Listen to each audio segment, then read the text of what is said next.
Ever stared at your bank statement and wondered, where did all my money go? Or maybe you're juggling multiple accounts and just want one clear picture of your finances. You're trying to get a handle on your spending, but manually inputting every transaction? That's a recipe for overwhelm, right? If you're using PocketGuard, you know it's a fantastic tool for budgeting and tracking, but what if you're missing a chunk of your financial history? What if you want to bring in those older transactions or data from accounts PocketGuard doesn't automatically sync with? That's where importing transactions comes in, and today, we're going to break down exactly how to do it. Let's dive right in. First, it's crucial to understand why you might need to import transactions. Perhaps you switched banks, or you're consolidating data from a service PocketGuard doesn't directly connect to.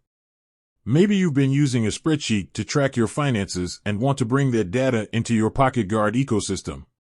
Whatever the reason, PocketGuard offers a straightforward method for importing your financial data. The most common method involves using a CSV file. That's a comma-separated values file, and it's a standard format for exporting data from most financial institutions and spreadsheet programs. Before you even open PocketGuard, you'll need to export your transactions from your bank, credit card, or wherever your data resides. Make sure you select the CSV format during the export process. Now, let's talk about formatting. PocketGuard needs your CSV file to follow a specific structure to ensure it imports correctly. This typically includes columns for the transaction date, description, and amount. Double-check PocketGuard's help section or their website for the exact column headers and order they require. This is critical. If your CSV doesn't match, the import will likely fail, or worse, import incorrect data.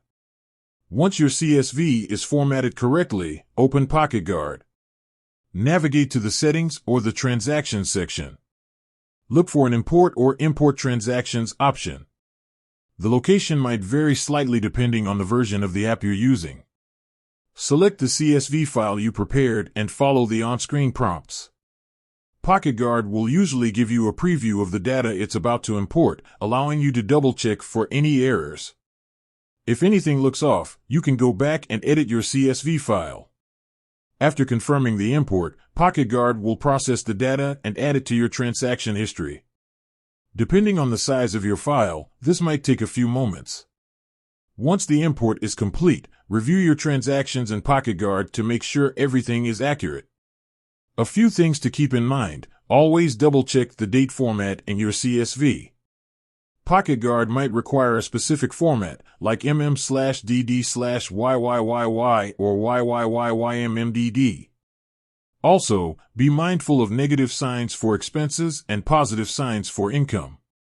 A simple mistake here can throw off your entire budget. If you're importing a large number of transactions, consider breaking them down into smaller CSV files. This can help prevent errors and make it easier to troubleshoot any issues that arise.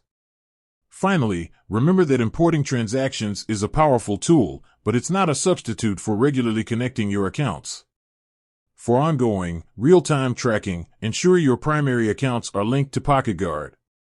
Importing is best used for historical data or data from accounts that cannot be linked automatically. With said, thanks for watching, and until next time.